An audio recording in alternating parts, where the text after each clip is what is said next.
स्वामी समर्थ। आज वार गुरुवार आणि यासोबत आली आहे कार्तिकी अमावस्या।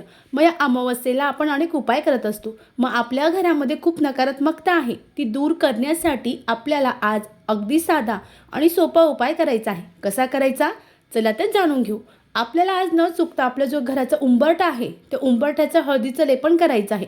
आपल्या घरात किती नकारात्मक ऊर्जा असेल, घराला नजर दोष असेल, करणी बाधा असेल, अशा अनेक समस्या जर आपल्या जीवनात असतील तर तुम्ही जर आज न चुकता हळदीचं लेपन किंवा उंबरठा लेपन केलं तर आपल्या घरातील पूर्ण नकारात्मकता 100% नाही तर 1000% निघून जाणार आहे। यासोबत बाहेरची जी करणी बाधा असेल, वाईट शक्ती असेल ती सुद्धा तुमच्या घरात कधी येणार नाही। आणि माता लक्ष्मी जी आहे, जर आपल्या घराचा उंबरठा स्वच्छ असेल, आकर्षित असेल तर माता लक्ष्मी त्याच घरामध्ये आकर्षित होत असते। मग त्यामुळे तुम्हाला आज न चुकता अगदी सकाळपासून ते 12:30च्या आतपर्यंत उंबरठा जे लेपन आहे ते करून घ्यायचं आहे। याने आपल्या घरामध्ये अखंड लक्ष्मी वास करते। अतिशय साधा आणि सोपा उपाय आहे, निश्चित करावा। श्री स्वामी समर्थ। धन्यवाद।